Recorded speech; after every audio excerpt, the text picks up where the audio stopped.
रामकृष्ण हरी. कालच्या ब्लॉगमध्ये आपण जगद्गुरू तुकाराम महाराजांच्या चरित्राबद्दल काय ऐकलं. तुकाराम महाराज मिरच्या विकायला गेले आणि लोकांनी त्याचा म्हणजे असं म्हणतात ना, चांगुलपणाचा वापर केला. प्रत्येकाला वाटतं आपल्या आयुष्यामध्ये काहीतरी एक्स्ट्रा भेटावं. पाव किलो गवारीची भाजी घेताना त्याच्याशी भावाशी घासाघीस केली जाते आणि भावाची घासाघीस करायची आणि परत वरतून 4 शेंगा वरतून घ्यायच्या. म्हणजे भावामध्ये घासाघीस करून जो आनंद भेटतो त्याच्यापेक्षाही द्विगुणित आनंद फुकट घेतल्याचा होतो.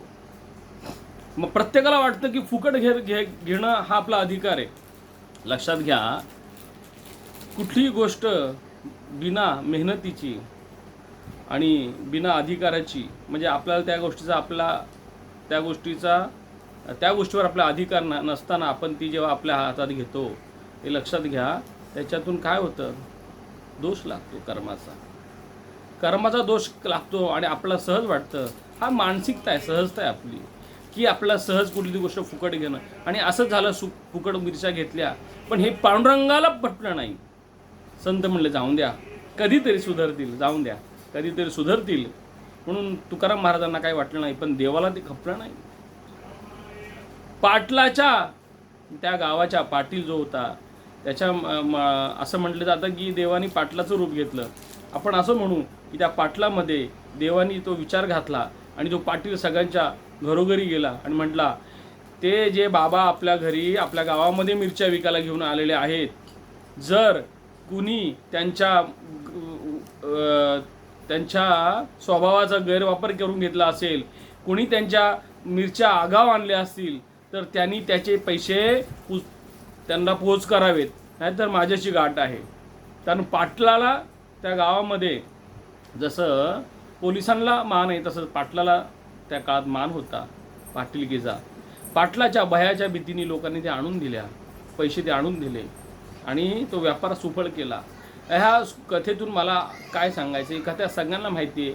मी जेवढी चांगली सांगू त्याच्यापेक्षाही चांगली लोकांना माहिती आहे आणि त्याच्यापेक्षाही जास्त लोकांना माहिती घ्यायच्या चरित्रातून ते घ्यावी. मला सांगायचा हेतू हा आहे की तुकाराम महाराजांनी तुकाराम महाराजांचं चित्त होतं, माझी सर्व चिंता आहे विठोबासी, मी त्याच्या नामासी न विसंबे. हा विश्वास होता. मला सांगायचं ह्या ब्लॉगमधून विश्वास, भक्ती करतो आपण करतो. आपलं वाटतं की मी देवाची भक्ती करतो, भजन करतो, वारी करतो, नामस्मरण करतो, पूजा अर्चा करतो, पण एक लक्षात घेतलं का, त्याच्यामध्ये आपला भाव आहे का? आणि सर्वात महत्त्वाचं म्हणजे भावाबरोबर तुमचा विश्वास आहे का? विश्वास असेल तर वारकरी संप्रदायात सांगितल्याप्रमाणे एकविध भक्ती होऊ शकते. पतिव्रते जैसा भ्रतार प्रमाण, आम्हा नारायण तैशा परी, सर्व भावे लोभ्या आवडे हे धन. जसं लोभी माणसाला धनाशिवाय दुसरा विचार नसतो, तसं आम्हा वैष्णवांना पांडुरंगाशिवाय दुसरा कुठला विषय नाही. विषय होतो त्यांचा झाला नारायण. आणि अशी कथा सांगता सांगता पुढे काय झालं, असा मिरच्याचा व्यापार चालू असताना एक दिवस सहज मिरच्याचं ओझं खाली पडलं बैलाच्या पाठीवरचं. आणि पडल्याबरोबर महाराजांना काय विशेष, आपल्यासारखा माणूस इकडे तिकडे शोधेल, आणि महाराजांनी लगेच मनात म्हणजे तोंडाने म्हटले, पांडुरंगा यावर का मदतीला, पांडुरंगा यावर का मदतीला. आणि पांडुरंगाने धावत जावं. हा भक्त वत्सलपणा देवाच्या ठिकाणी कशामुळे जागृत झाला, तर त्या भक्तांमुळे, त्या संतांमुळे. म्हणून संत कळणं खूप महत्त्वाचं आहे. ह्या 5 मिनिटाच्या ब्लॉगमधून मी सांगण्याचा प्रयत्न करतो, पण मला वाटतं जर लोकांकडे वेळ नाही म्हणून हा 5 मिनिटं आहे, नाही जर अर्धा तास तर ही कथा द्यावी लागते.